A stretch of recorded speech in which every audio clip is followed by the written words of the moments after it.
Hi, I am Maria. You are watching Golden News Channel. Today, the 20th of August 2020. Now headlines. Record attacks on aid workers worldwide last year. UN. We will ensure timely delivery of postal ballots in elections, Postmaster General USA said. Malaria death toll rises in Africa. Sudan hints at resumption of ties with Israel. Now details of headlines. You are watching Golden News Channel. Please share this video and subscribe our channel. Record attacks on aid workers worldwide last year, UN. The United Nations has revealed in a report on the occasion of World Humanitarian Day that there were record attacks on humanitarian workers in 2019. Speaking to VOA's Lisa Schlein in Geneva, Jens Lerke, a spokeswoman for the United Nations Office for the Coordination of Humanitarian Affairs, said there had been a record number of attacks on aid workers in conflict areas around the world in the past year. UN General Assembly decided on August 19, 2008 to mark the International Day of Humanitarian Awareness. Since then, it has been celebrated around the world as World Day since 2009. Humanitarian workers are helping millions of people around the world in a very dangerous environment, and this year, on the occasion of this International Day, the services of these workers are being paid tribute, Jens Lerke said. The agency says the number of humanitarian workers facing violence in the past year is unprecedented. According to the spokesman, 883 aid workers were targeted in 2019, of which 125 were killed, while the same number were abducted and several were injured. According to the United Nations, most of the attacks took place in Syria, followed by South Sudan, the Democratic Republic of the Congo, Afghanistan and the Central African Republic. A spokesman for Lerke said the attacks had a multifaceted effect on communities where aid workers were trying to help. The International Committee of the Red Cross (ICRC) has recorded more than 600 incidents of violence and harassment against healthcare workers, patients and medical infrastructure in the 6 months since the epidemic began.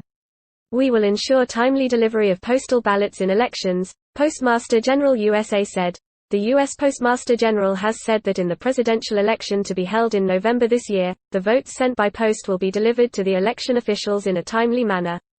In a statement on Tuesday, Postmaster General Louis DeJoyce said the department had postponed its spending cuts until the election process was completed. Earlier, leaders of political parties had feared that the department's budget cuts due to the corona epidemic could affect the system of timely delivery of votes cast by post. Louis DeJoyce, who has also been a campaign donor to President Trump, was appointed Postmaster General by President Trump. In his statement, Louis DeJoyce said his department would deliver any volume of mail to election officials in a timely manner during the election. He said the American people should have faith that from now until Election Day, the department will make the delivery of election mail according to its established standards a top priority. Malaria death toll rises in Africa.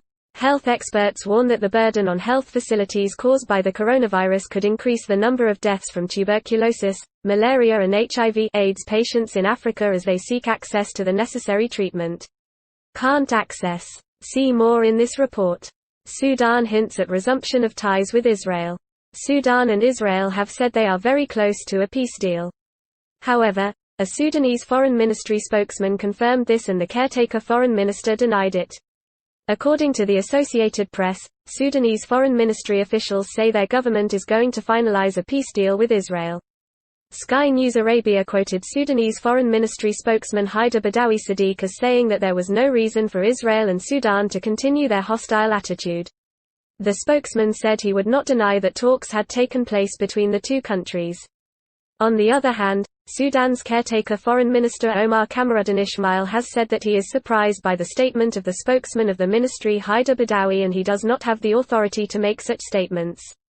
According to him, there was no discussion in the foreign ministry on restoring relations with Israel. Thanks for watching Golden News Channel. Please subscribe our channel and share this video. Have a nice day. Goodbye.